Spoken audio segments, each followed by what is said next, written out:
স্বাধীনতার 50 বছর এগিয়েছে বাংলাদেশ, পৃথিবীর বুকে বিস্ময় আমার ছোট্ট বাংলাদেশ। মুক্তিযোদ্ধা, রাজনীতিবিদ, বুদ্ধিজীবী তাদের পাশাপাশি এই অগ্রযাত্রায় সবচেয়ে বলিষ্ঠ অবদান দেশের সাধারণ মানুষের, আম জনতার। আর তাই আম জনতার কথা বলতে স্বাধীনতার মাসে আবারও ফিরে এলাম রাজনীতির দ্বিতীয় অধ্যায় নিয়ে। এই অধ্যায় আম জনতার। দর্শক, যমুনা টেলিভিশনের কোনো রাজনৈতিক পরিচয় নেই, কোনো বিশেষ দলের প্রতি কোনো দুর্বলতা কিংবা দায়বদ্ধতা নেই। হ্যাঁ, আমাদের দায়বদ্ধতা আছে দেশের কোটি কোটি মানুষের প্রতি, মুক্তিযুদ্ধ ও মুক্তিযোদ্ধাদের প্রতি। তাদের সামনে সত্যকে সত্য আর মিথ্যাকে মিথ্যা হিসেবে তুলে ধরাই আমাদের প্রধান কাজ। কোনো দল কিংবা রাজনীতিবিদকে আঘাত করা আমাদের লক্ষ্য নয়। আমাদের লক্ষ্য নিজেদের ভুলগুলো নিজেরা মিলে খুঁজে বের করা, এগিয়ে যাবার লক্ষ্যে বলবো আগামীর সুন্দর বাংলাদেশ নিয়ে আমাদের সবার ভাবনার কথা। আর পুরো সময় আপনাদের সাথে আছি আমি রোকসানা আঞ্জুমান নিকোল। ঘরে মশা, রাস্তায় মশা, অফিস আদালতে মশা, এমনকি আমার স্টুডিওতেও মশা। কেউ কেউ বলছেন জীবদ্দশায় এমন মশা দেখেননি। আমজনতা মশা থেকে মুক্তি চায়, কিন্তু মশার স্প্রে, ব্যাট, কয়েল, মশারি সব অস্ত্রই যেন মশার কাছে অসহায়।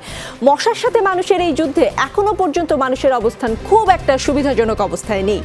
শেষ পর্যন্ত তাহলে কে জিতবে, মশা না মানুষ? রাস্তায় মশা, মাথার উপরে মশা থাকে। সন্ধ্যার সময় আপনি হাঁটেন, কি অবস্থা। আর ঘরের কি অবস্থা? আর ঘরের ভিতরে তো কয়েল তো লাগানিই থাকে, তারপরেও আসি কামড়ায়। দিনে শোয়া যায় না, এরকম অবস্থা। মশারির ভিতরে মশা, এরকম অবস্থা। এখন ওষুধ তো মনে হয় না, আগে তো ওষুধ দিত কি মাসে 2 একবার, এখন ওটাও দেখছে না। অ্যারোসল দিয়েও কাজ হচ্ছে না। আচ্ছা, অ্যারোসল দিচ্ছে, প্লাস হচ্ছে আমার অফিসে স্প্রে করতেছে পার ডে সন্ধ্যার পরে। স্প্রে করার ঠিক 15-20 মিনিট পরে, যখনই স্প্রে করা শেষ হয়ে যায় তার 10-15 মিনিট পরেই আবার এই মশার উপদ্রবটা বেড়ে যাইতেছে। দেখেন, আমরা শুইতে পারি না, খারে তমা পারি না, কোনো দিক দিয়ে শান্তি পাইতেছি না। যে দিকে পারে মানে কাপড় লতার উপর দিয়ে কামড়া। কালো হয়ে আছে মশারি দেখা যায় না, শুধু মশাই দেখা যায়। কি পরিমাণ মশা! একটা মশারি আমার নতুন আছে, 1 সপ্তাহ হলো কিনছি। আবার আমি আরেকটা কিনতে আসছি যে ডাবল কেট দিব, আবার প্লাস বেডও কিনছি মশারির ভিতরে মশা মারার জন্য, তাও মানে না। দর্শক, আমাদের সঙ্গে আছেন স্থপতি মোবাশ্বের হোসেন, নগর পরিকল্পনাবিদ। তার কাছে জানতে চাই, মশার মানুষের এই যুদ্ধে কিন্তু মানুষ খুব একটা সুবিধাজনক অবস্থানে নেই। আসলে কি করতে পারি আমরা এই যুদ্ধে? আসলে আমরা যে পেছনে পড়ে গিয়েছি, আমরা সমান বা আগানোর জন্য কি করতে পারি? প্রথমে একটু বলে নেই, আমি নগর পরিকল্পনাবিদ না, এটি একটি ডিগ্রি। আমাকে নগর বিশ্লেষক বলতে পারেন। জি, নগর বিশ্লেষকই বলবো আমরা। প্রথমেই আমাদেরকে একটু জানতে হবে যে মশা, আমাদের কিন্তু ম্যাপে তার এলাকা আইডেন্টিফাই করা যায় না। অর্থাৎ দক্ষিণের মশা উত্তরে যাবে, উত্তরের মশা দক্ষিণে যাবে। 1 2 নম্বর হচ্ছে ঢাকা শহরে, যেটা আমি গত 10 বছর থেকে বলে যাচ্ছি, ঢাকা শহরের মাঝখানে 4টি সিট মহল আছে। শুনতে খুব খারাপ লাগে, বাট সিট মহল, অর্থাৎ এখানে মেয়রদের কোনো ক্ষমতা নাই, ইভেন অন্যান্য মন্ত্রণালয়েরও ক্ষমতা নাই সেখানকার মশা তাড়ানোর। যেমন 2টি এয়ারপোর্ট, নতুন এয়ারপোর্ট, পুরানো এয়ারপোর্ট, এবং বিডিআর এবং আর্মি, অর্থাৎ ক্যান্টনমেন্ট এবং বিডিআর ক্যান্টনমেন্ট, এই 4টি জায়গাতে কারো ক্ষমতা নাই যে ওইখানে মশা মারে। এখন আপনি এই 4টি জায়গায় কিন্তু ঢাকা শহরের কেন্দ্রবিন্দুতে, অর্থাৎ চারপাশে আপনি মশা মারলেন, তো যখন মশা মারবেন তারা তখন ওইখানে মাইগ্রেট করবে, আবার ওইখানে যখন মশা মারবে তখন আমাদেরকে কামড়াবে। এখন সমন্বয়হীনতা, এই কথাটা এই জন্যই বললাম যে ঢাকা শহরের মশা মারতে হলে সমন্বয় করে মারতে হবে। অর্থাৎ কাউকে লিডারশিপ দিয়ে তার অধীনস্থ করে তার নির্দেশনায় এই মশা মারার ব্যবস্থা নিতে হবে। এখন আসা যাক, শুনলে আপনার কাছে আশ্চর্য লাগবে, ঢাকা শহরে বর্ষাকালে হাইয়েস্ট মশার ব্রিডিং স্পেস হচ্ছে সমস্ত সরকারি আধা সরকারি ভবনের ছাদ। শুনতে আশ্চর্য লাগবে, কারণ এই সারা শীতকাল ধুলাবালি সব ছাদে জমে, এবং টিপটাপ বৃষ্টি হলে পরে এই মাটিগুলি ছাদের ড্রেনের মুখে আটকে যায়। বড় সাহেবের টেবিল পরিষ্কার করার জন্য নিয়মিত লোক আছে, তাকে বেতন দেওয়া হয়। আপনারা কেউ কি আমাকে বলতে পারবেন সরকার এবং আধা সরকারি ভবনগুলির ছাদ পরিষ্কার করার জন্য, নিয়মিত ছাদ পরিষ্কার করার জন্য কাউকে অ্যাপয়েন্টমেন্ট দেওয়া হয়েছে, নিয়মিত বেতন দেওয়া হয় না? কারণ নগর ভবনে যেই আমরা দেখেছি লক্ষ লক্ষ মশা এই ছাদের উপরে জন্ম নিচ্ছে, ওখান থেকে উঠছে, নিচে প্রচুর মশার মারার ওষুধ দেওয়া হচ্ছে। অর্থাৎ এই জিনিসগুলিকে কিন্তু আমরা যতদিন সমন্বয় না করতে পারবো, এই আজকে বোধহয় সমন্বিতভাবে মশা মারার একটা চেষ্টা করা হয়েছে, কিন্তু সেটাও সমগ্র ঢাকা শহরে একসাথে যদি আপনি মশা মারতে না পারেন, তাহলে কিন্তু এই মশা এক জায়গা থেকে আরেক জায়গায় শিফট হবে, আরেক জায়গা থেকে আরেক জায়গায় শিফট হবে। এগুলি হলো উড়ন্ত মশাগুলি। কিন্তু যেগুলি আপনার পানিতে এবং ড্রেনে এবং বিভিন্ন জায়গায় জন্মে, সেগুলিকে বংশবৃদ্ধি করার আগে মারার কতগুলি পদ্ধতি আছে এবং কোথায় হয় সেই তথ্যটি আমাদের অনেকের জানা নাই, অর্থাৎ যারা মশা মারছেন তারাই জানেন না। ঢাকা শহরে এই কথাগুলি কিন্তু আমি প্রতিনিয়ত বলছি, আবারও আজকে বলছি, ঢাকা শহরে গত 8-10 বছর থেকে প্রায় প্রতিটি ভবনের নিচতলা অর্থাৎ বেসমেন্ট 3-4টি ফ্লোর হচ্ছে। অর্থাৎ নির্মাণ কাজ যতদিন চলে, পানি কোথাও থাকুক বা না থাকুক, এই নির্মাণকে শক্তিশালী করার জন্য নিয়মিত কিউরিং করতে হয়, অর্থাৎ পানি দিতে হয়, এবং এই পানিগুলি জমে ওই বেসমেন্টে। বিল্ডিং ফিনিশ হওয়ার আগ পর্যন্ত প্রত্যেকটি বেসমেন্টে গেলে দেখবেন আপনি সাঁতার দেওয়ার মতন পানি জমে আছে, এবং এখানে আলো কম, এখানেই সবচেয়ে বেশি মশা জন্মায়। তাহলে এই মশাগুলি মারার জন্য আপনি যদি ব্যবস্থা না নেন এবং এই ভবনগুলি যারা বাড়াচ্ছে তাদেরকে যদি লক্ষ লক্ষ টাকা ফাইন না করেন, তাহলে আপনি যতই চারদিকে মশা মারেন, মশারা কিন্তু তাদের অভয় আশ্রমে খুব সুন্দরভাবে আছে, কিছুক্ষণ পরেই চলে আসবে। আরেকটি প্রশ্ন যেটা কবির রয়েছে, সেই প্রশ্নের উত্তর দিতে পারে। এই কিছুক্ষণ আপনারা যে ইন্টারভিউ দেখালেন যে মশা মারার কিছুক্ষণ পরেই মশা আবার দেখা যায়, যেরকম আমি এসিআই এর অ্যারোসল ব্যবহার করি, ব্যবহার করার ঘন্টাখানেক পরে দেখি বদ্ধ ঘরের ভিতরেই আবার মশা উঠছে। অর্থাৎ অ্যারোসল যখন দেয় এগুলি সেন্সলেস হয়ে পড়ে থাকে, ঘন্টা দুয়েকের ভিতরে ওনারা আবার সমুক্তি ধারণ করে আপনাকে কামড়াতে আসে। অর্থাৎ এই মশার ওষুধগুলি এখন আর প্রযোজ্য না, কারণ এই মশার ওষুধগুলি সহনশীলতা এই মশার ভিতরে তৈরি হয়েছে। এগুলির ব্যাপারে আপনি যদি প্রয়োজনীয় ব্যবস্থা না নিতে পারেন, অর্থাৎ খুবই ভালো ওষুধ কিন্তু সেটার যদি সহনশীলতা মশা বা মশার প্রজনন কেন্দ্রে যদি সহনশীল হয়ে যায়, তাহলে এই ওষুধগুলি কোনো কাজে আসবে না। কোটি কোটি টাকার ওষুধ আপনি ব্যবহার করছেন এবং বিশ্বের সেরা ওষুধ ব্যবহার করছেন, কিন্তু এদেরকে আমরা আগেই ইউজ করে ফেলেছি, এই মশার ওষুধগুলি কাজ করবে না। এখানে কীটতত্ত্ববিদ আছে, তার সাথে আলাপ করলে তার সঙ্গে নিশ্চয়ই আলাপ হবে স্থপতি মোবাশ্বের হোসেন। আমি একটু মোহাম্মদ সেলিম রেজা, প্রধান নির্বাহী কর্মকর্তা ডিএনসিসি, তার কাছে জানতে চাই। প্রথমে আসলে জানতে চাই না, আপনাকে আসলে ধন্যবাদ দিতে চাই বিশেষভাবে এই কারণে যে আপনি আজকের অনুষ্ঠানে এসেছেন। উত্তর ও দক্ষিণের মেয়র দুজনকে বারবার আমরা এই অনুষ্ঠানে আমন্ত্রণ জানিয়েছি, তারা ভীষণ ব্যস্ত থাকার কারণে এই অনুষ্ঠানে আসতে পারেননি। তারপরেও কিন্তু আমরা এদিকে মশা নিয়ে কথা বলবার জন্য খুবই উন্মুখ হয়েছিলাম, কেননা মশার যন্ত্রণায় আমজনতা অস্থির, এ থেকে মুক্তি চায়। আপনি আজকে এসেছেন, আপনার কাছ থেকে এই বিষয়ে তথ্য জানবো, আপনার কাছে বিভিন্ন প্রশ্ন আছে আমাদের, তার উত্তরও জানতে পাবো।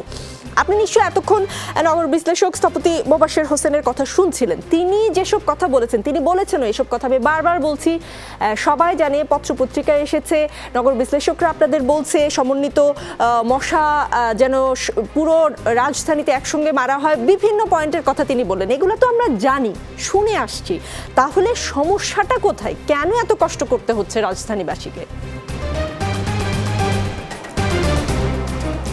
আপনাকে অনেক ধন্যবাদ, সেই সাথে যমুনা টিভিকে ধন্যবাদ, এবং যারা এই অনুষ্ঠান দেখছেন শ্রদ্ধেয় শ্রোতা দর্শক এবং সম্মানিত নগরবাসী, সকলের প্রতি অশেষ কৃতজ্ঞতা এবং অভিনন্দন। আমি খুব মনোযোগ সহকারে শ্রদ্ধেয় জনাব মোবাশ্বের হোসেন মহোদয়ের কথাগুলো শুনছিলাম। তিনি যথার্থই একটি চমৎকার বিশ্লেষণ দিচ্ছিলেন, এবং আমরা সকলে জানি যে এই মুহূর্তে মশার উপদ্রব বেশ বেড়েছে, এবং আমরা কিন্তু বারবার বলে আসছি যে সারা বছরব্যাপী সিটি কর্পোরেশনের কিন্তু মশক নিয়ন্ত্রণে কার্যক্রম চালু রয়েছে, এবং আমরা আমাদের কর্মীদেরকে সচল রেখেছি এবং অ্যাক্টিভ রেখেছি, এবং তারা কাজ করছেন, এবং আমরা মাঝে মধ্যে চিরুনি অভিযানও পরিচালনা করেছি। কিন্তু এই সময়টাতে আপনারা জানেন যে আমরা ইতিমধ্যে এডিস মশার ক্ষেত্রে সফলতা অর্জন করেছি, এবং এই সময়টাতে আমরা কিন্তু কিউলেক্স মশার উপদ্রব বেশি বাড়ার কারণে আমরা কিন্তু দেশের শীর্ষস্থানীয় কীটতত্ত্ববিদ এবং অনেক বিশিষ্ট জনদের সাথে দফায় দফায় আমাদের মাননীয় মেয়র মহোদয় আমরা সহ সভা করেছি এবং তাদের পরামর্শ নেওয়ার চেষ্টা করেছি এবং মিডিয়াতে যে সকল অনুষ্ঠানসমূহ হচ্ছে সবগুলো আমরা দেখছি, মিডিয়ার বিভিন্ন খবরাখবর আমরা এবং গবেষণার রেজাল্টগুলো আমরা আমলে নিচ্ছি। আপনারা জানেন যে কিছুদিন আগে আমরা আমাদের সক্ষমতা বৃদ্ধি করে আমাদের কার্যক্রম কিন্তু শুরু করেছি এবং এই মুহূর্তে আমরা একটি বিশেষ অভিযান, সমন্বিত মশক নিয়ন্ত্রণের জন্য বিশেষ অভিযান আমরা পরিচালনা করছি। গতকাল আমরা মিরপুর অঞ্চল আমাদের 2 থেকে এটি শুরু করেছি, আজকে অঞ্চল 4-এ আমরা এই অভিযানটি পরিচালনা করেছি। আমরা মশক নিয়ন্ত্রণের জন্য আমরা কিন্তু অনেকগুলো কার্যক্রম একসাথে, আমাদের 1200 মশক নিয়ন্ত্রণের জন্য 1200 কর্মী আমরা মাঠ পর্যায়ে একটি অঞ্চলে একদিনের জন্য আমরা একসাথে কাজে লাগিয়েছি। আমাদের যত ধরনের যন্ত্রপাতি ছিল সকল যন্ত্রপাতি আমরা যা যা ব্যবহার করি আমরা কিন্তু ভেহিকেল মাউন্টেড ফগার মেশিন, তারপরে আমাদের হুইল বোরো, তারপরে আমাদের যে স্প্রে, এই যত ধরনের যন্ত্রপাতি আছে সব যন্ত্রপাতি আমরা কিন্তু একসাথে মাঠে নামিয়েছি। মোহাম্মদ সেলিম রেজা, আমি আপনাকে একটু যুক্ত করতে চাই, আপনার এই কথাগুলোর সাথে একটু যুক্ত করতে চাই। আপনারা অনেক ধরনের অভিযান করছেন, কার্যক্রম চালাচ্ছেন, সেটা আমরা গণমাধ্যম কর্মী হিসেবে রোজই কিন্তু টেলিভিশনে দেখছি, কাজ হচ্ছে। টেলিভিশন দেখলে মনে হচ্ছে আপনারা মশা নিধনে অনেক কিছুই করছেন। মশা যখন কামড়ায়, সেলিম রেজা সাহেব আমি আপনাকেই সুযোগ দেব, আপনাকেই কথা বলার সুযোগ দিচ্ছি। মশা যখন কামড়ায় সেলিম রেজা সাহেব, সেটা এডিস না কিউলেক্স সেটা কিন্তু বোঝা যায় না, যে কোনো মশা কামড়ালে একই ধরনের যন্ত্রণা হয়। কাজে আপনি যদি বলেন এডিস মশা নিয়ন্ত্রণে আপনারা সফল, কিউলেক্স মশা নিয়ন্ত্রণে ব্যর্থ, সেটা আসলে কিন্তু আমরা যারা আমজনতা আমরা বুঝবো না। আমরা বুঝবো যে আমরা মশার কামড় খাচ্ছি। আপনারা রোজই অভিযান করছেন, কিন্তু দিন শেষে আসলে মশার ব্যাট, মশার স্প্রে, কয়েল নিয়ে আমাদেরকে আসলে বসে থাকতে হয়। কাজেই আপনার কাছে জানতে চাই, আজকের একটি খবর আমি আপনার দৃষ্টি আকর্ষণ করতে চাই। ডিএনসিসির মশার ওষুধ সরবরাহের একটি টেন্ডারে নিষেধাজ্ঞা দিয়েছে সেন্ট্রাল প্রকিউরমেন্ট টেকনিক্যাল ইউনিট, সিপিটিইউ। সর্বনিম্ন দরদাতাকে রেখে সর্বোচ্চ দরদাতাকে মশার ওষুধ সরবরাহের জন্য কার্যাদেশ দেওয়া হয়েছে। আচ্ছা, 1.25 কোটি টাকা বেশি দিয়ে আমরা কেন ডিএনসিসি আসলে সর্বোচ্চ যে দরদাতা তাকে ওষুধ আনার জন্য কার্যাদেশ দেওয়া হলো? ওষুধটা কি বেশি ভালো? যদি ভালোই হয়, গত বছর তার আগের বছরও ডিএনসিসি এই এক ওষুধ সাপ্লায়ারের কাছ থেকে ওষুধ নিয়েছে, কিন্তু সেই ওষুধে যে মশা মরেনি সেটা এখনকার অবস্থা দেখে কিন্তু বোঝাই যাচ্ছে। তাহলে এই আরভিসাইডিং যে মশার ওষুধের কথা বলছি, এই আরভিসাইডিং দিয়ে নিশ্চয়ই মশা মারাই হয়, তাই তো? নাকি অন্য কিছু হয়? আমি ঠিক জানি না কেন এরকমটা হচ্ছে, বলেন। না, এটি আসলে আমি আপনার দৃষ্টি আকর্ষণ করতে চাই যে বিষয়টি বলেন, আমি আসছি। আমাকে একটু কাইন্ডলি যদি বলেন যে আসলে কিউলেক্স মশা নিয়ন্ত্রণে আমরা শতভাগ ব্যর্থ, এই কথাটি আমি আপনার সাথে বিনয়ের সাথে একটু দ্বিমত পোষণ করতে চাই। আমরা যখন এই ক্র্যাশ প্রোগ্রামটি হাতে নিয়েছি সেখানে কিন্তু আমরা রেজাল্ট পাচ্ছি এবং আমরা কিন্তু আমাদের সক্ষমতা বৃদ্ধি করে অনেক ধরনের আমরা লার্ভিসাইডিং, অ্যাডাল্টিসাইডিং, তারপরে আপনার ফগিং, এই কাজগুলো আসলে প্রত্যেকটা জায়গা কাভার করা। আমাদের ব্রিডিং সোর্স বেড়েছে, তারপরে আমাদের অনেকগুলো জায়গা আমাদের আনটাচ থাকছে। সমন্বিত প্রচেষ্টার ফলে এই কাজগুলো করা সম্ভব। আমরা কালকে গিয়েছিলাম মিল্ক বিটাতে, মিল্ক বিটার ভিতরে যে পরিমাণ ব্রিডিং সোর্স এবং আপনার যেই পরিমাণ ময়লা আবর্জনা সেখানে দেখতে পেয়েছি মশা জন্মানোর জন্য। আসলে প্রতিটি সংস্থা, এবং আজকে গিয়েছিলাম আমরা সড়ক গবেষণাগার টেকনিক্যালে, এই বিষয়গুলো কিন্তু একটু আমাদের আমলে নিতে হবে। সবার সমন্বিত প্রচেষ্টায় আমরা মশা থেকে মুক্তি পাবো এবং মশার উপদ্রব আসলে নিয়ন্ত্রণে থাকবে। আর যে টেন্ডারের কথা আপনি বলছিলেন সেটি কিন্তু সর্বনিম্ন সব, কারণ এখানে টেন্ডার গ্রহণের পিপিআরের কিছু বিধিবিধান আছে, সেটি আপনাকে কাইন্ডলি একটু পর্যালোচনা করে দেখতে হবে যে আপনার পিপিআরে কোনো টেন্ডার, কোনো দরপত্র যদি রেসপন্সিভ হয় তাহলে সেটা বিবেচনায় আসবে। নন রেসপন্সিভ কোনো দর কিন্তু পিপিআরের বিধান অনুযায়ী আপনার আমলে নেওয়ার সুযোগ নেই। আর টোটাল ক্যালকুলেশনে আমরা সর্বসাকুল্যে, আমি এই টেন্ডারের ব্যাপারে আমি দেখেছি যে এখানে ডিএনসিসি ওষুধ কিনেছে সর্বসাকুল্যে 1.25 কোটি টাকার। এর মধ্যে সর্বনিম্ন এবং সর্বোচ্চ দরদাতার ব্যবধান ছিল মাত্র 8 থেকে 10 লাখ টাকার মতো গ্যাপ ছিল। কিন্তু সামান্য টাকার ব্যবধানের জন্য নন রেসপন্সিভ কোনো টেন্ডার আমরা সিটি কর্পোরেশনের যে কমিটি সেটি কিন্তু গ্রহণ করতে পারে না। সেটি যৌক্তিক কারণেই নন রেসপন্সিভ একটি দরপত্র বাতিল হয়েছে এবং যেটি রেসপন্সিভ হয়েছে সেটিকেই কার্যাদেশ দেওয়া হয়েছে।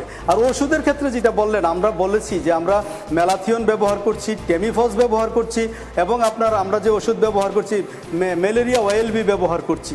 এই ওষুধগুলোর কার্যকারিতা এবং এই ওষুধগুলো আমরা যে সমন্বিত কার্যক্রম হাতে নিয়েছি সেটি কিন্তু আমাদের যে গবেষক এবং সম্মানিত কীটতত্ত্ববিদ যারা আছেন তাদের সাথে মিটিং করে, সভা করে, আমরা অনেক অ্যানালাইসিস করে তারপরে আমরা এই পদক্ষেপগুলো গ্রহণ করেছি। আমরা আপনাকে বিনয়ের সাথে জানাতে চাই যে আসলে অনেকগুলো কারণে এই মশা বৃদ্ধি পেয়ে থাকে, এবং এই যে আমাদের মশা কি কারণে বৃদ্ধি পায় সেটা নিশ্চয়ই আমি কীটতত্ত্ববিদের কাছ থেকে শুনবো, কিন্তু সেলিম রেজা, আপনার প্রশ্নের উত্তরে আমি সন্তুষ্ট হতে পারিনি। কেন জানেন? যে সর্বোচ্চ দরদাতা সে দর দিয়েছে 1,79,08,010 টাকা, আর যে সর্বনিম্ন দরদাতা সে দিয়েছে 1,69,49,950 টাকা, এইরকম কিছু একটা।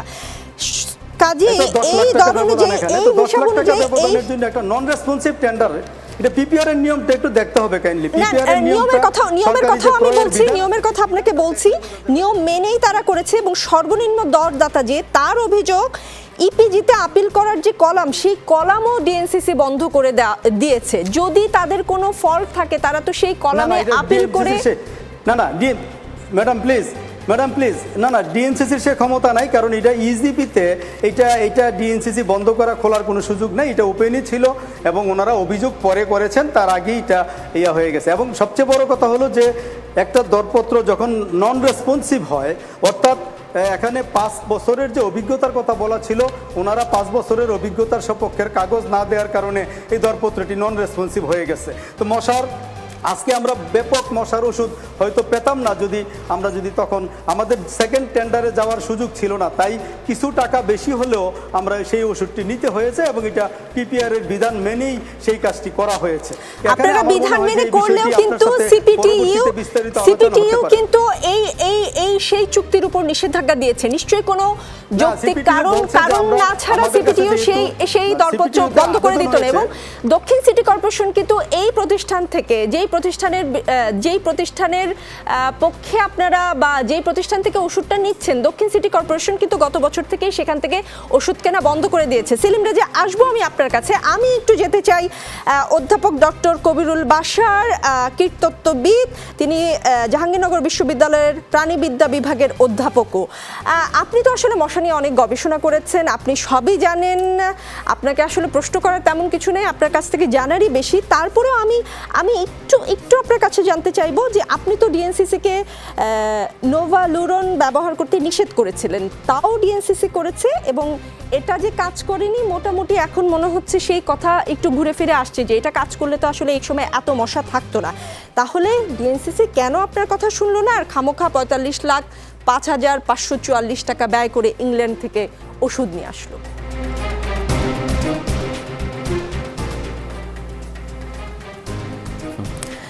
ধন্যবাদ। আসলে নোবেল ইউনিয়নের ব্যাপারে আমি পজিটিভ ছিলাম না। নোবেল ইউনিয়ন খুব বেশি বাংলাদেশে কাজ করবে, বাংলাদেশের পরিবেশ পরিস্থিতি, মশার যে ব্রিডিং গ্রাউন্ড, সেই অনুযায়ী নোবেল ইউনিয়ন হচ্ছে একটি কাইটিন ইনহিবিটর, যেটাকে ইনসেক্ট গ্রোথ রেগুলেটর, যেটা গ্রোথকে রেগুলেট করবে, সেটি খুব বেশি ফাংশন করবে না বলেই আমার মনে হয়েছে।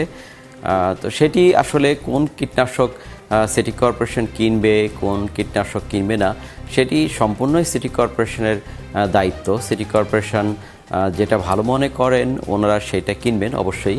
সেখানে আসলে একজন গবেষক হিসেবে আমার কোনো মত দেওয়ার আমি মনে করি না যে মত দেওয়ার মতো অবস্থানে আমি আছি, কারণ আমি একজন গবেষক, মশা নিয়ে গবেষণা করি। আমি শুধুমাত্র মশা নিয়ন্ত্রণটা কিভাবে হবে বা কোনটি করলে ভালো হবে সেটি আমি বলতে পারি যদি আমার কাছে কেউ জানতে চায়। আদারওয়াইজ কোন কীটনাশক কিনবে বা কোন কীটনাশক কিনবে না, বা সেটি কত দরে কিনবে, যে কোন দরদাতার কাছ থেকে কিনবে, সেটি কিন্তু সম্পূর্ণই সিটি কর্পোরেশনের নিজস্ব যে বিষয়, সেটি নিয়ে আসলে আমি কোনো কথা বলতে চাই না। জি, ডক্টর কবিরুল বাশার একটু যদি বলতেন এখনকার যে অবস্থা, আপনি নিজে পর্যবেক্ষণ করছেন, আপনি একজন গবেষক, আপনি এখন কি পরামর্শ দিবেন, কি করলে আমরা এই অত্যাচার থেকে বাঁচতে পারি?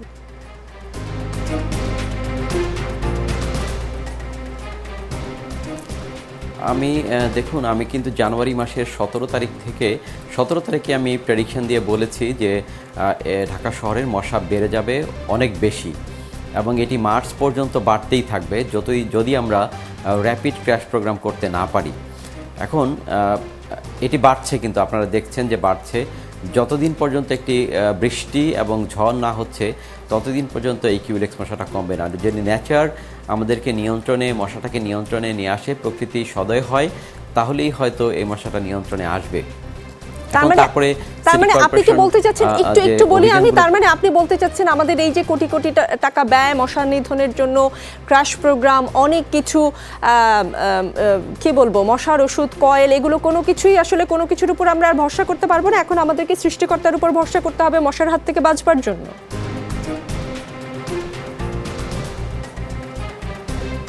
আসলে মানে আমি একটা এক্সাম্পল দিয়ে যে আমি ব্যাখ্যা করি, ক্যান্সার যদি 4th স্টেজে চলে যায় সেই রোগী কিন্তু বাঁচানো একটু কঠিন হয়।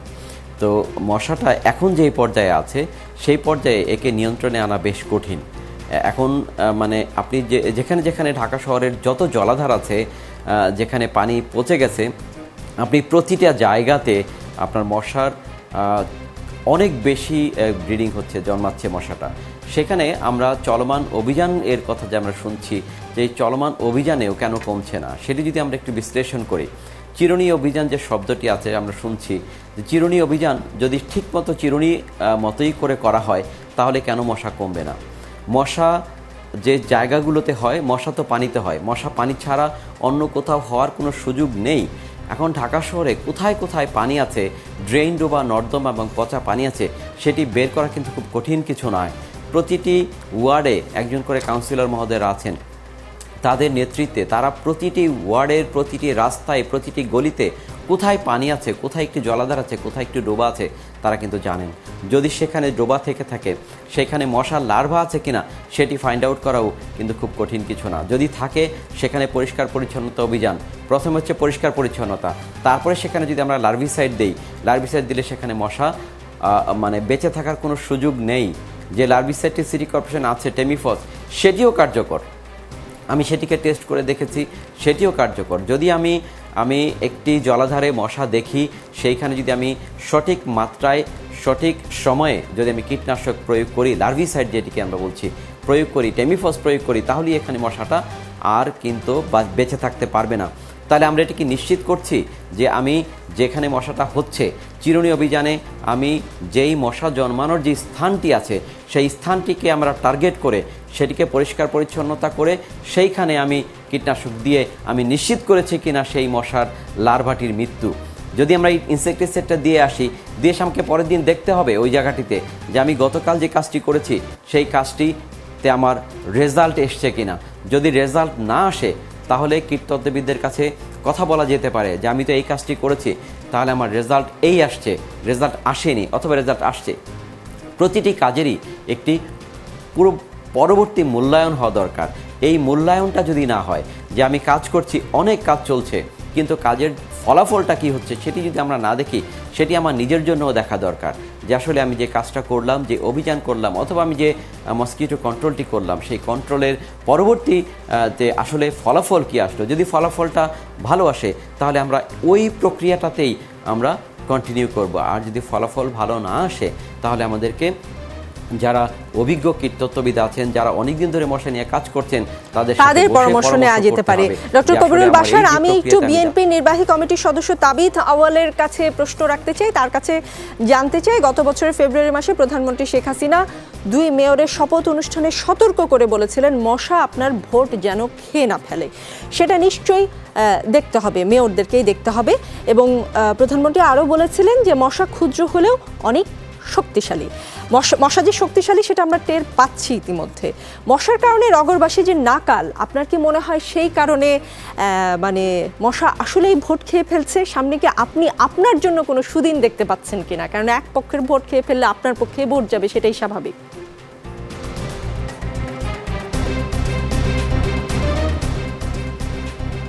জি ধন্যবাদ আপনাকে, বিশেষ করে সকল যমুনা টেলিভিশনের দর্শকদেরকে।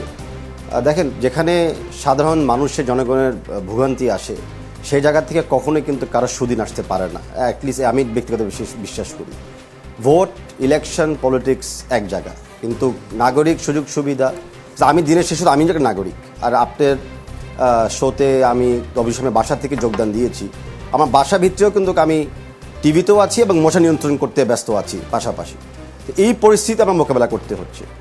আমি যেটা মানে কুইকলি যে বলতে চাচ্ছি যে আমি বিশ্বাস করি যে গত আপনি ফেব্রুয়ারি ইলেকশন ধরেন বা মে মাসের শপথ অনুষ্ঠান ধরেন, দুটি জায়গা কিন্তু যে কোনো মেয়র প্রার্থী হোক বা কাউন্সিল প্রার্থী বলেছিলেন যে ঢাকা শহরের সবচেয়ে বড় সমস্যা মশা এবং বায়ু দূষণ। তা আপনার সত্যি সেন্স আমরা মশা নিয়ে আলোচনা করছি। আপনি যদি দেখেন যে বিগত জুলাই থেকে আজ পর্যন্ত, যেটা হলো আমাদের সিটি কর্পোরেশনের বাজেট, জুন থেকে আজ পর্যন্ত ব্যয়ের হিসাবটা একটু দেখেন, মশা নিয়ন্ত্রণে কতটুকু অর্থ ব্যয় হয়েছে। আপনি দেখবেন যে প্রায়োরিটিতে মশা নিয়ন্ত্রণ কিন্তু একদম নিচের দিকে আছে। অন্য অনেক কিছুতে টাকা ব্যয় হয়েছে, কিন্তু মশা নিয়ন্ত্রণে আমরা কিন্তু কিছু দেখি না। আমরা ব্যবস্থা পরিচালনাবিদতে একটা বড় ঘাটতি বা দক্ষতা অভাব দেখছি। কেন? কারণ পুরা বছর মশা নিয়ন্ত্রণ করার কথা আমাদের, মানে এটা সবাই বলেছে, প্রতিশ্রুতি দিয়েছে, আমরা সকলে এটা বিশ্বাস করেছিলাম যে প্রতিশ্রুতিটা সম্পূর্ণভাবে বাস্তবায়ন হবে। আজকে আমরা দেখছি যে মশা যখন নিয়ন্ত্রণের বাইরে চলে গেছে, এখন আমরা ক্র্যাশ কোর্স করছি, অভিযান করছি, আবারও ইনসেক্টিসাইডের আমরা দুর্নীতি দেখছি। তো সকল জায়গাতে সমস্যাটা হলো আমরা কিন্তু এখনও আমাদের মন মানসিকতা বদলাচ্ছি না। আমরা মনে করছি যে জনগণ মানে একটু ভোগান্তি হবে, মশা কামড় খাবে, তো কী হইল। এই মন মানসিকতা নিয়ে কিন্তু কখনোই আমরা একটা পার্মানেন্ট সলিউশন আমরা আসতে পারবো না। তো যেটা আমি যেটা বলতে চাচ্ছি যে আমরা জানি যে ক্লাইমেট একটা বড় ফ্যাক্টর। ঢাকা শহর মানে ক্লাইমেট চেঞ্জের একটা ভিকটিম শহর। এখানে যত আমাদের মানে বৃষ্টি দেরিতে আসবে, টেম্পারেচার বেড়ে যাবে, তখনই কিন্তু লার্ভাগুলি হ্যাচ করে মশা হয়ে যাবে। তো আমরা যখন জানি এই সায়েন্টিফিক নলেজগুলা, সেগুলোকে বিবেচনা রেখে আমরা কেন প্ল্যানিং আগে থেকে করি নাই, এটার উত্তর কিন্তু খালি সিটি কর্পোরেশন দিতে পারবেন। তবে আমার মানে বিশ্লেষণ হলো যে এখানে মন মানসিকতার একটা অভাব আছে। জি, জনাব সেলিম রেজা, আবারও আপনার কাছে ফিরতে চাই। আচ্ছা, বছর বছর মশা নিধনে কিন্তু বাজেট বাড়ছে, সাথে সাথে মশাও বাড়ছে। এই বিষয়টা আপনি খেয়াল করেছেন কিনা? ব্যাপারটা এমন না তো যে বাজেট বাড়লে মশাও বাড়বে। মশা আসলে এক ধরনের চ্যালেঞ্জ নিয়ে নিয়েছে যে বাজেট বাড়ুক, আমিও বাড়বো। মশা মারার পেছনে যদি বাজেট কমে তাহলে মশা কমতে পারে কিনা, সেই রকম কোনো কিছু ভেবে দেখা যায় কিনা?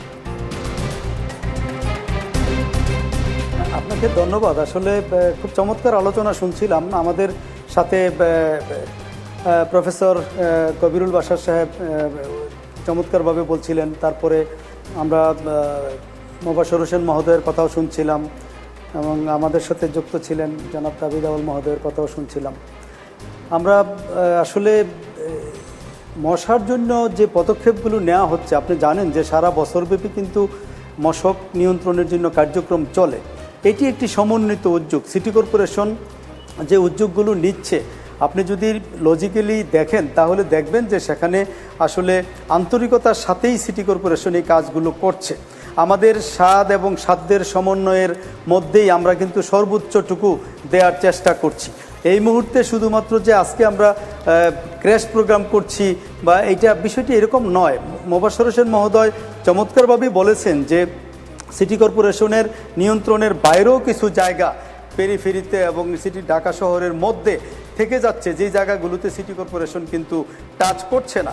মশা কিছু দূর উঠতে পারে, এক জায়গা থেকে আরেক জায়গায় মাইগ্রেট করতে পারে। এবং মশক নিয়ন্ত্রণে আমরা এই 2 দিনে যে কাজটা করেছি, সেখান থেকে আমরা কিন্তু কিছু ইতিবাচক সাড়া পাচ্ছি। মশা কিন্তু নিয়ন্ত্রণে আসা শুরু করেছে। আমাদের 10টা অঞ্চলে আমাদের এই 10 দিন ব্যাপী ক্র্যাশ প্রোগ্রাম শেষ হওয়ার পরে আমার বিশ্বাস যে মশক নিয়ন্ত্রণে আমরা সফল হব। এবং আজকে যে আমাদের সক্ষমতা যে পরিমাণে আমরা বৃদ্ধি করেছি, এবং আমার বিশ্বাস যে আমরা যদি সমন্বিতভাবে সবাই এই কাজটুকু করি, প্রত্যেকের নিজস্ব ব্যবস্থাপনা দিনের যে জলাশয়গুলো এবং ক্ষেত্রগুলো, সেই জায়গাগুলোতে আমি অনুরোধ করব আজকের এই অনুষ্ঠানের মাধ্যমে, যেমন এই যে মিল্ক বিটাতে অন্তত 200 ট্রাক ময়লার বেশি হবে, সেখানে আপনার যে কচুরিপানা ময়লা কোটি কোটি মশার লার্ভা সেখানে আমরা দেখতে পেয়েছি গতকাল। এবং এটা আপনাদের মিডিয়া সম্মানিত মিডিয়া কর্মীরা সেখানে ছিলেন, আমাদের সাংবাদিক বন্ধুরা সেখানে ছিলেন, এই কাজগুলো সেখানে দেখেছেন। মেয়র মহোদয়, আমরা প্রতিনিয়ত, এমন নয় যে আমরা হঠাৎ করে সিটি কর্পোরেশনের পক্ষ থেকে এই উদ্যোগগুলো নেওয়া হচ্ছে, প্রতিনিয়ত আমরা এই কাজগুলো করছি। বর্জ্য ব্যবস্থাপনা এবং খালগুলো আমরা বুঝে পাওয়ার পর থেকে, এই ওয়াসা থেকে আমরা কিন্তু খালগুলো পরিষ্কার করে, আপনারাই মিডিয়াতে লিখেছেন যে খালগুলোতে প্রাণ ফিরে পেয়েছে এবং আমরা পানির প্রবাহ সৃষ্টি করার চেষ্টা করছি।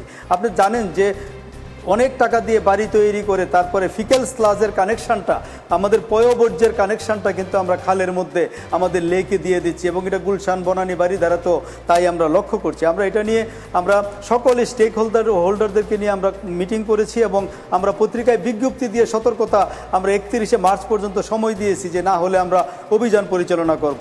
এই মশার জন্য, এই ফিকেল স্লাজের জন্য, ময়লা আবর্জনা পরিষ্কারের জন্য আমরা নিয়মিত মোবাইল কোর্ট পর্যন্ত পরিচালনা করছি। মানুষজন মানে আইনের আওতায় আসছেন যারা এই কাজগুলো করছেন না, এটি সিটি কর্পোরেশন কিন্তু আন্তরিকতার সাথেই করছেন। মানে আপনি জনাব সেলিম রেজা, আপনি বলছেন যে সিটি কর্পোরেশনের আন্তরিকতার কোনো অভাব নাই, আমরাও তেমনটাই বিশ্বাস করতে চাই যে অভাব নেই, কিন্তু আপনি একটা কথা যেটা বললেন যে 10 দিনের ক্র্যাশ প্রোগ্রামের পর আসলে আমরা একটা ভালো অবস্থা দেখতে পাবো। এই 10 দিনের কথা মনে রাখলাম, 10 দিন পরে আপনি নিশ্চয়ই সময় দিবেন, সে তখন কি অবস্থা হয় সেই রকম একটা সময়ে আমরা এই আলোচনা আবারও করতে চাই। দেখছেন আমজনতা, আজকের বিষয় জিতবে কে, মশা না মানুষ? আমাদের সঙ্গে আছেন স্থপতি মোবাশ্বের হোসেন, নগর বিশ্লেষক। তার কাছে জানতে চাই মানে শুরুতে ম্যালেরিয়ার গবেষণার জন্য স্কটিশ চিকিৎসক ও ব্যাকটেরিয়া বিজ্ঞানী ডোনাল্ড রসের একটি কথা দিয়ে আসলে শুরু করতে চাই। তাকে নোবেল দেওয়া হয়েছিল ম্যালেরিয়ার উপর গবেষণার জন্য। তিনি শেষ বয়সে আক্ষেপ করে লিখেছিলেন যে আদর সমাদর সবই পেয়েছেন, শুধু মশা তাড়ানোর জন্য তিনি যা যা করতে বলেছেন তার কিছুই করা হয়নি।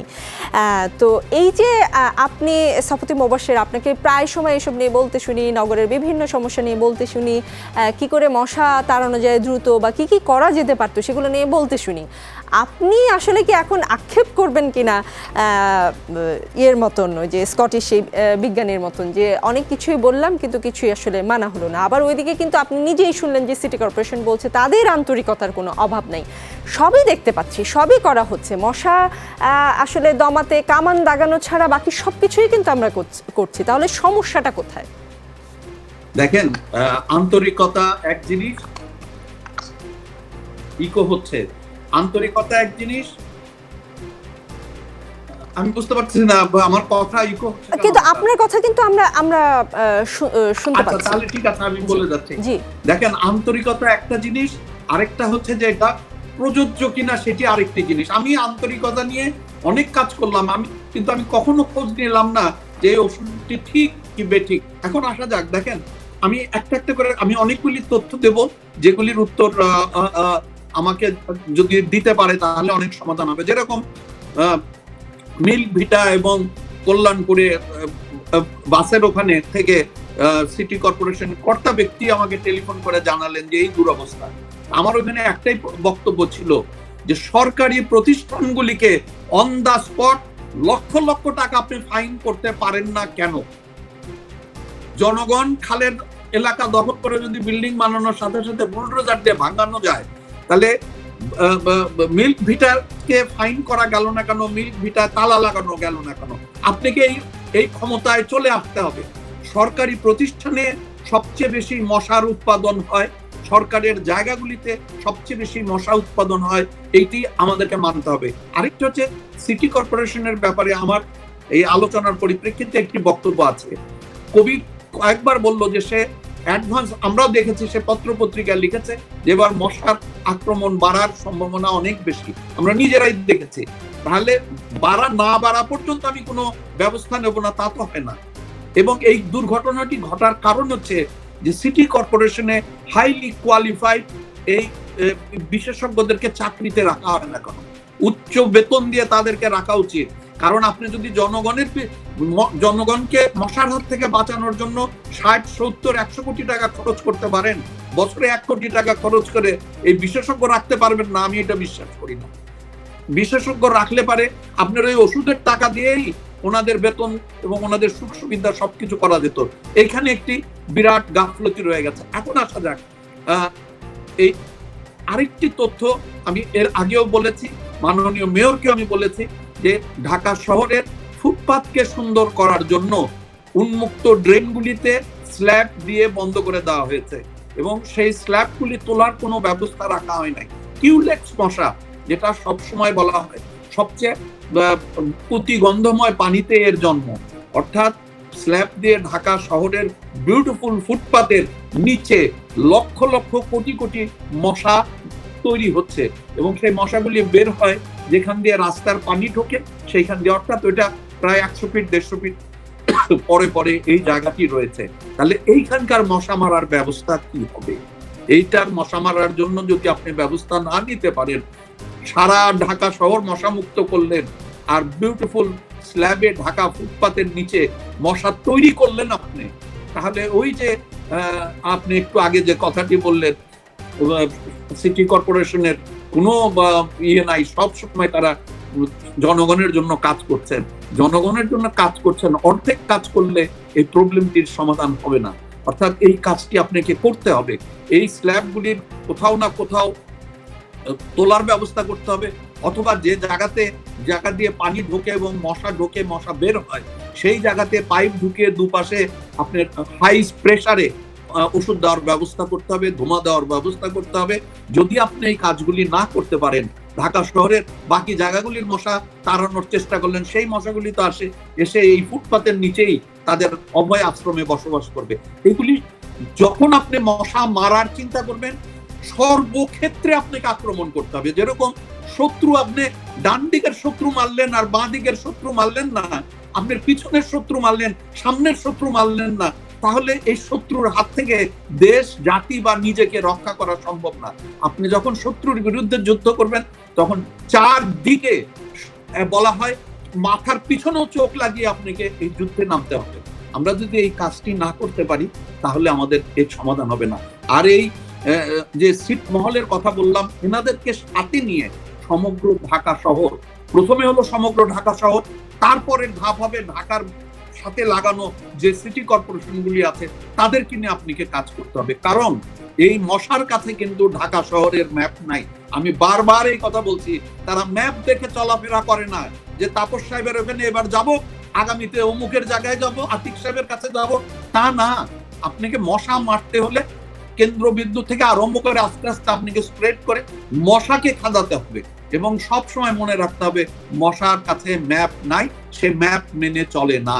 যদি আমরা এই কাজগুলি করতে পারি, তাহলে আমি আশা করি সারা বছর এই কাজগুলি যদি করতে পারি এবং কঠোরভাবে বিশেষজ্ঞকে যদি সিটি কর্পোরেশনে রাখতে পারি, 1200-1300 লোক রাখতেছে, আমি একজন ফুল টাইম বিশেষজ্ঞ রাখতে পারি না, এবং ফুল টাইম বিশেষজ্ঞর কারণে যদি মশা না মরে, তাহলে তো তাকে জেলখানায় পর্যন্ত দেওয়ার ব্যবস্থা, তাকে হাই স্যালারি দেন এবং জেলে পাঠানোর ব্যবস্থা রাখেন। আরেকটা পদ্ধতি, তার জন্য শাস্তির ব্যবস্থাও রাখতে হবে, তাই তো? আর কিছু কি বলবেন? এক্স্যাক্টলি। না হলে আমি একটু ডক্টর কবিরুল বাশার কাছে যেতে চাই। আরেকটা ছোট্ট কথা আমি বলতে চাই, যদি আমি গত কয়েকদিনের পত্র পত্রিকায় পড়লাম, বিভিন্ন ওষুধ প্রস্তুতকারী এবং সাপ্লায়াররা বলছে আমাদের ওষুধ সঠিকভাবে প্রয়োগ করা হচ্ছে না। যদি তাই হয়, সিটি কর্পোরেশনের মেয়রের কাছে আমার করজোড়ে নিবেদন, এই ধরনের 2-3টা কোম্পানির সাথে এমইউ করে কন্ট্রাক্ট করে বলে দেন, তোমরা ঢাকা শহরের মশা জনগণের জনবান্ধব ওষুধ দিয়ে তারাবা, টাকা পাবা, আর তারাতে না পারলে তোমাদেরকে জেল হবে এবং একটি পয়সাও পাবা না। You have to do it something like that. Otherwise এই যে মশা সঠিকভাবে আপনি ওষুধ প্রয়োগ করেন নাই, আমাদের ওষুধ সর্বতভাবে ঠিক কিন্তু মশা সেই জন্য মরে নাই, এই কথাগুলি বললে হবে না। আর বিশেষজ্ঞকে হাইলি পেইড বিশেষজ্ঞ 2 সিটি কর্পোরেশনে রাখা বাধ্যতামূলক করতে হবে, না হলে এই মশার ওষুধ পানিতে ফেলানো ছাড়া আর কোনো কাজ করবে না, আর কোনো কাজ করবে না। ডক্টর কবিরুল বাশার, আপনার কাছ থেকে জানতে চাই, মশার ওষুধের কার্যকারিতা নিয়ে যখন নানান ধরনের প্রশ্ন হচ্ছে, আসলে এই মশার ওষুধ কাজ করে কিনা, সেখানে ঢাকা উত্তর সিটি মশা মারতে ড্রোন নামিয়েছে, এটা কতটা কার্যকর পন্থা, আমি আপনার কাছ থেকে একটু জানতে চাচ্ছি।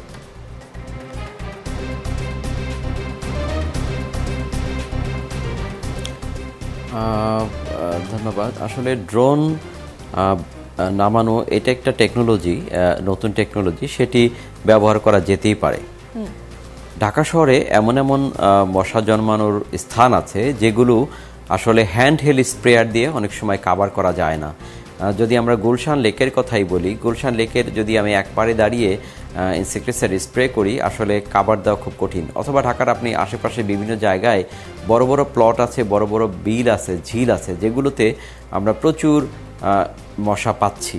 বিশেষ করে আমি যদি একটা এক্সাম্পল দিই, এয়ারপোর্টের পেছন দিক দিয়ে যে জলাভূমিগুলো আছে সেখানে কিন্তু হ্যান্ডহেল স্প্রেয়ার দিয়ে অনেক সময় কাভার দেওয়া যায় না। সেক্ষেত্রে ওই জলাধারকে কাভার দেওয়ার জন্য ড্রোনের ব্যবহার, এটি একটি আধুনিক পদ্ধতি, এটি ব্যবহার করা যেতে পারে। তবে একটি জিনিস খেয়াল রাখতে হবে, সেটি হচ্ছে ড্রোন ব্যবহার করার পূর্বে আমি যেই জলাধারে ড্রোন দিয়ে কীটনাশক দেওয়ার জন্য পাঠাচ্ছি সেইখানে আসলে কচুরিপানা পরিপূর্ণ কিনা সেটি দেখতে হবে। যদি সেখানে কচুরিপানা পরিপূর্ণ থাকে তাহলে কিন্তু সেই কীটনাশকটি ড্রোন স্প্রে করবে, কিন্তু সেগুলো কচুরিপানার উপরেই থাকবে, সেগুলো নিচে কিন্তু খুব বেশি যাবে না, সেই ক্ষেত্রে রেজাল্ট কিন্তু আসবে না। আবার অন্য ক্ষেত্রে আমি এই ড্রোন ব্যবহারের একটি সতর্কতা আমি জানাতে চাই, সেটি হচ্ছে শুধুমাত্র কিউলেক্স মশার ক্ষেত্রে ড্রোনকে ব্যবহার করা যেতে পারে, যেহেতু কিউলেক্স মশা জলাভূমিতে হয়, বিভিন্ন ড্রেন ডোবাতে হয়। কিন্তু এডিস মশা নিয়ন্ত্রণের ক্ষেত্রে যেন ড্রোনের ব্যবহার না করা হয়, কারণ এডিস মশা মানুষের বাসাবাড়ি হয় এবং যেখানে জনবসতিপূর্ণ বা ঘনবসতিপূর্ণ এলাকা সেখানে ড্রোনের ব্যবহার যেন না করা হয়, কারণ সেখানে মানুষের কিন্তু কিছুটা স্বাস্থ্য ঝুঁকি থাকবে। ড্রোনের ব্যবহার যেমন একদিকে ভালো ফলাফল আসতে পারে যদি সঠিকভাবে সেটিকে ব্যবহার করা যায়, মানে ওটা সাবধানে ব্যবহার করা উচিত। আমি একটু তাবিথ আওয়ালের কাছে জানতে চাই, তার কাছে পরামর্শ চাই। তিনি যদি নির্বাচিত হতেন, তিনি যদি এখন মেয়র থাকতেন, তাহলে তিনি কি পদক্ষেপ নিতেন, নাকি আমরা শুধু আশ্বাসই শুনে যেতাম, কাজের কাজ কিছুই হতো না?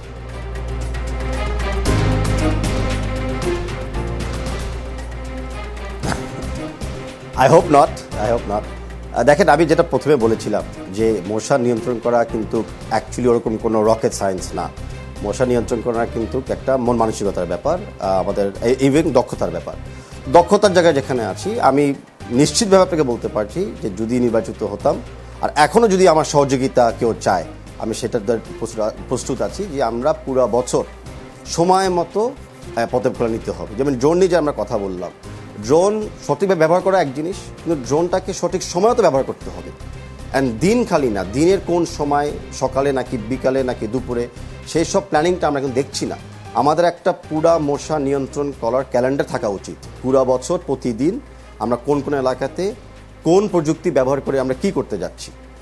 আমরা একটা মশা অধিদপ্তর আমাদের আছে, যেটা আমরা জানি যে যখন ঢাকা সিটি অ্যাক্ট ছিল এই সংস্থাটা চলমান ছিল। এই সংস্থাটাকে কেন ব্যবহার করছি না? এই মশা নিয়ন্ত্রণ অধিদপ্তরটাকে তৈরি করা হয়েছিল মশাকে নিয়ন্ত্রণ করার জন্য, তো সেটাকে আমরা ব্যবহার না করে আমরা অন্য কাঠামোগুলোর দিকে চলে যাচ্ছি। আমি সেই জায়গাটাতে একটু সুদৃষ্টি নজর রাখতাম। আরেকটা হলো দুর্নীতি ব্যাপারটা। দুর্নীতি যতক্ষণ না আমরা সরিয়ে দিব আমাদের ব্যবস্থা পরিচালনা থেকে, ততক্ষণ না কিন্তু মশা নিয়ন্ত্রণ করা যাবে না। দুর্নীতিটা কোন জায়গায়, আপনাকে একদম ক্লিয়ার এক্সাম্পল দিই, যে নতুন টেন্ডার আসতেছে, আমরা নতুন ইনসেক্টিসাইড ব্যবহার করতে চাই, নতুন প্রযুক্তি ব্যবহার করতে চাই, কিন্তু টেন্ডারে কি দিয়ে দিলাম, 5 বছরের সাপ্লাই না হলে একজন ডিসকোয়ালিফাই হয়ে যাবে। তো বিগত 5 বছরে কেউ কি সাকসেসফুল ছিল যে আমরা 5 বছরের এক্সপিরিয়েন্স দেখতে চাচ্ছি? আর যে এক্সপিরিয়েন্স আমরা দেখেছি মশা তো নিয়ন্ত্রণ হয় নাই, তো সেই এক্সপিরিয়েন্স দিয়ে আমি কী করব? আমার তো সামনের দিকে এগিয়ে চিন্তা করতে হবে। মানে ফিউচারিস্টিক প্রযুক্তি, ফিউচারিস্টিক ইনসেক্টিসাইড, অনেক নতুন মলিকিউলস কিন্তু এখন পৃথিবীতে আছে, তো সেই মলিকিউলসগুলো কিন্তু আমরা ঢাকা শহরে ব্যবহার করছি না। তো সেই জায়গাগুলোতেও কিন্তু আমরা সুনজর রাখতাম যে টেকনোলজিটা সঠিক সময় ব্যবহার করা এবং জনগণের কাছে ট্রান্সপারেন্ট থাকা একটা ক্যালেন্ডারের মাধ্যমে, যে কোন সময় কোন কাজটা হবে, যেন জনগণ আমাকে যেরকম জব দিতে রাখতে পারে, সিটি কর্পোরেশনের কর্মীদেরকেও কিন্তু এক একটা এলাকা নিজ জব দিতে আন্ডারে রাখতে পারে। জি, আমি আবারও জনাব সেলিম রেজার কাছে ফিরতে চাই এবং তার কাছে জানতে চাই, এই আলোচনায় বেশ কিছু পয়েন্ট উঠে এসেছে এবং সব প্রশ্ন মনে হয় উত্তর আপনার কাছ থেকে আমরা প্রত্যাশা করছি। মোবাশ্বের হোসেন যেমন বললেন, ফাইন কেন করতে পারেন না? আপনি মিল ফিটার কথা বললেন, কিন্তু সরকারি প্রতিষ্ঠান মশা নিয়ন্ত্রণ করছে না, তারা নিজেরা পরিষ্কার রাখছে না, আপনি স্পট ফাইন কেন করতে পারেন না সেটা জানতে চাই। ওষুধ কেনা হচ্ছে লাখ কোটি টাকা খরচ করে এবং ওষুধ কোম্পানি পরে বলছে আমাদের ওষুধ ঠিকই ছিল, আপনারা ঠিক মতো দিতে পারেন নাই বলে মশা মরে নাই। এখন সেই ওষুধ কোম্পানি এত লাভ করবে আপনাদের কাছে ওষুধ বিক্রি করে, তার কোনো দায়বদ্ধতা থাকবে না। তার দায়বদ্ধতার জায়গা বা তাকে ফাইন করার জায়গা কেন রাখা হয় নাই? বিশেষজ্ঞ, উচ্চ বেতনে যারা বিশেষজ্ঞ, যে বিশেষজ্ঞরা কথা বলে আসছে পত্রপত্রিকায়, টিভির মাধ্যমে আপনাদেরকে বারবার বলবার চেষ্টা করছে এটা করেন সেটা করেন, সেই রকম বিশেষজ্ঞ কেন রাখা হচ্ছে না সেটা জানতে চাই। মশা নিয়ন্ত্রণের জন্য কোনো ক্যালেন্ডার আছে কিনা সেটাও জানতে চাই, এবং আপনার কিছু বলবার থাকলে সেটাও প্লিজ বলেন।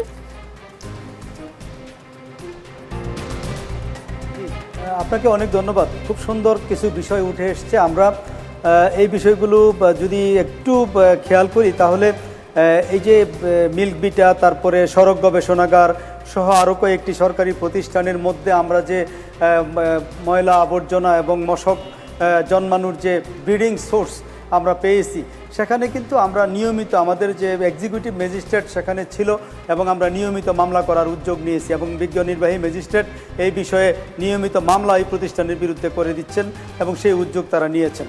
তারপরে আমরা এই যে ড্রোনের ব্যবহার নিয়ে কথা হলো, আমরা এটা পাইলটিং হিসাবে, পরীক্ষামূলক হিসাবে ড্রোনের ব্যবহারটি বিশেষজ্ঞদের সাথে আলাপ করেই আমরা এই কাজটি করার চেষ্টা করছি। এবং এই যে প্রতিটি কর্মসূচির আগে আমরা কিন্তু অনেকবার বিশেষজ্ঞদের নিয়ে আমাদের মেয়র মহোদয় এবং আমরা মিটিং করেছি এবং সেখানে কিন্তু আমরা এই পরামর্শগুলো নিচ্ছি। আমরা বিভিন্নভাবে বিভিন্ন উদ্যোগ নিয়ে আমরা সেগুলোকে বাস্তবায়ন করার চেষ্টা করছি। সেখানে বিশেষজ্ঞ মতামত আমরা ইনক্লুড করার চেষ্টা করেছি। আমাদের উত্তর সিটি কর্পোরেশনে আমাদের এন্টোমোলজিতে পিএইচডি করেছেন ডক্টর আরিফ, তিনি কিন্তু এখানে নিয়মিত কাজ করছেন এবং আরও 3 জন কীটতত্ত্ববিদ কৃষি মন্ত্রণালয় থেকে এখানে কিন্তু নিয়মিত পুস্টিং হিসাবে আমাদের মোট 4 জন এন্টোমোলজিস্ট আমাদের সিটি কর্পোরেশনে কাজ করছেন। এছাড়া দেশের শীর্ষস্থানীয় বেশ কয়েকজন কীটতত্ত্ববিদ যারা আপনাদের বিভিন্ন সময়ে মিডিয়াতে কথা বলেন এবং বিভিন্ন সময়ে থাকেন, তাদের অনেকের সাথেই আমরা নিয়মিত মিটিং করছি এবং ওনাদের পরামর্শ নিচ্ছি এবং গবেষণা রিপোর্টগুলোকে আমরা অত্যন্ত গুরুত্ব দিচ্ছি। যারা সিটি কর্পোরেশনে বেতনভুক্ত বিশেষজ্ঞ, তারা সিটি কর্পোরেশন থেকে বেতন নিচ্ছেন, মোবাশ্বের সাহেব যেটা বললেন, তারা যেমন বেতন নিচ্ছেন বিশেষজ্ঞ হিসেবে, তাদের পরামর্শ যদি সফল না হয়, তারা কি আসলে কোনো পানিশমেন্টের আওতায় আসছেন সেটাও একটু জানতে চাই। না জি, আপনার এখানে আমি বলি যে এখানে আমি বলছি যে আমাদের এখানে নিয়মিত কীটতত্ত্ববিদ কাজ করছেন, নাম্বার 1। নাম্বার 2 হইল তারপরেও আমরা দেশের শীর্ষস্থানীয় কীটতত্ত্ববিদ, আমি কয়েকজনের নাম বলতে পারবো, ওনারা এখানে আমাদের সাথে কাজ করছেন এবং ওনাদের পরামর্শ আমরা নিচ্ছি। এই যে আমরা অভিযানগুলো করছি, প্রফেসর কবিরুল বাশার সাহেব একটি চমৎকার কথা বলেছেন যে এখানে আসলে নিয়মিত এইগুলো চেক করে দেখা দরকার যে কোন পদ্ধতিটা ভালো কাজ করছে। তো সেইটাই আমরা খুব সাধুবাদ জানাই এই উদ্যোগকে। আমরা কিন্তু একটা থার্ড পার্টি, আমাদের মাননীয় মেয়র মহোদয় সহ আমরা মিটিংটি করে আমরা একটি থার্ড পার্টি এখানে নিয়োগ করেছি, যারা এটির উপরে একটি মানে কি বলবো আপনার যে একটি গবেষণা করে দেখবে যে আসলে আমাদের এই ক্র্যাশ প্রোগ্রামটা, এটার ইফেক্টিভিটি বা ইফিকেসি, এটার কার্যকারিতা কতটুকু, সেটার রেজাল্ট আমরা এই কর্মসূচি বাস্তবায়নের সাথে সাথে আমরা নেব। তারপরে আরও কয়েকটি বিষয় এখানে এসছে, যেমন আমি বলি আপনাকে যে আসলে এই কাজগুলো করতে গিয়ে প্রতিনিয়ত নতুন নতুন অভিজ্ঞতা আমাদের সামনে আসছে এবং আমরা প্রত্যেকটা বিষয়কে কিন্তু আমরা গুরুত্বপূর্ণ বিবেচনা করে সেই লক্ষ্যে কাজ করছি। এই আমাদের যে ফুটপাথগুলো, এই যে সিল করে দেওয়া এবং সুন্দর ফুটপাথ, তার নিচে যে মশা জন্মাচ্ছে, এখন কিন্তু আমরা এই যে আমাদের যেখান দিয়ে এই ছিদ্রগুলো বন্ধ করে, যে দিক দিয়ে আপনার পানি ঢুকতে পারে, মশা ঢুকতে পারে, বেরোতে পারে, এগুলো বন্ধ করে দিয়ে আমরা একটা জায়গা দিয়ে কিন্তু আমরা ব্যাপকভাবে সেখানে ফগিং করছি। এতে করে বন্ধ করে দিলে কিছুক্ষণের পরে আমরা আশা করছি যে এটার ভিতরে অনেক নিচে এই নর্দমাগুলো, এই ড্রেনগুলো অনেক নিচে চলে গেছে এবং সেখানে মশা জন্মাতে পারে। সেই মশাগুলো, সেই ব্রিডিং সোর্সগুলো আমরা নষ্ট করার চেষ্টা করছি। আমি বিনয়ের সাথে একটি কথা বলতে চাই যে আসলে আপনি যদি মিরপুরের সেই বিস্তীর্ণ এলাকা, সেগুপ্তা খাল, তারপরে আমাদের যে নব সংযুক্ত 18টি ওয়ার্ড, সেখানে কিন্তু ইনফ্রাস্ট্রাকচার সেইভাবে ডেভেলপ করেনি। 100 ফিটের আশেপাশে গেলে দেখতে পাবেন মানে শত শত হেক্টর জায়গা আপনার উন্মুক্ত জায়গা, সেখানে প্লট হয়ে আছে, কিন্তু সেখানে কিন্তু গাছপালা, তারপরে যে লেকগুলো, এই মাইলের পর মাইল জায়গা কিন্তু আমাদের আপনার খোলা জায়গা এবং মশকের একটি চমৎকার ব্রিডিং সোর্স। এই জায়গাগুলোতে ব্যবহার করার জন্যই আমরা ট্রায়াল কেস হিসেবে ড্রোনের কথা বিবেচনা করেছিলাম, কিন্তু আজকেও আমরা ড্রোন নামাইনি, ড্রোন আমরা ব্যবহার করিনি, কিন্তু আমরা নৌকা নামিয়েছি সেখানে এই ওষুধ ছেটানোর জন্য। তারপরে আপনার কিছু কিছু জায়গা যেমন বসুন্ধরা বিস্তীর্ণ একটা আবাসিক এলাকা, এটার মধ্যে সিটি কর্পোরেশন আমরা যা কাজ করার চেষ্টা করছি, বাট এখনও সিটি কর্পোরেশনের মধ্যে কিন্তু বসুন্ধরা আবাসিক এলাকাটি পুরোপুরি আসেনি। তারপরে আপনি শুনেছেন মোবাশ্বের হোসেন মহোদয় বলেছেন যে অনেকগুলো গুরুত্বপূর্ণ বিস্তীর্ণ জায়গা ঢাকা মহানগরীতে রয়েছে ছিটমহল যেটি আছে। সিটি কর্পোরেশনের নিয়ন্ত্রণ এবং কাজের বাইরে। জি, এই জায়গাগুলো আপনি যদি একটু মানে আমরা আসলে সকলের সম্মিলিত সহযোগিতায় সবার এই কাজগুলো সম্মিলিত করতে প্রচেষ্টা। চাই। সেলিম রেজা সাহেব, আপনাকে আরেকটু সময় দিতে পারলে আমারও ভালো লাগতো, কিন্তু আমাকে আসলে বলা হচ্ছে অনুষ্ঠান এখনই শেষ করতে হবে, শেষ করব। তবে একটা কথা বলতে চাই, আমরা কেউ কারো তো আসলে শত্রু নই, কিন্তু সবাই আসলে কমন একটা, মশাকেও আমি শত্রু বলতে আসলে রাজি না, কমন শত্রু হয়ে গেছে মশা, এবং আমাদের সারাক্ষণ আসলে এই চিন্তায় থাকতে হয় যে মশা থেকে কিভাবে মুক্তি মিলবে। সবাই 10 দিন পরে বা দক্ষিণ সিটি কর্পোরেশন থেকেও আসলে 2 সপ্তাহের একটা আলটিমেটাম দেওয়া হয়েছে যে এরপরে হয়তো সহনশীল অবস্থায় হবে, সেই প্রত্যাশায় রইলাম। 2 সপ্তাহ পরে আসলে দেখতে চাই কি অবস্থা হবে, তারপরে সিটি কর্পোরেশনের সবাইকে নিয়ে এবং আজকে যারা অতিথি ছিলেন তাদেরকে নিয়ে আরেকবার বসতে চাই এবং কোথায় ভুল ছিল কোথায় শুদ্ধ ছিল সেগুলো বিশ্লেষণ করে মশা থেকে আসলে মুক্তি চাই। আমজনতার সাথে থাকবেন, আমজনতার শক্তি বড় শক্তি।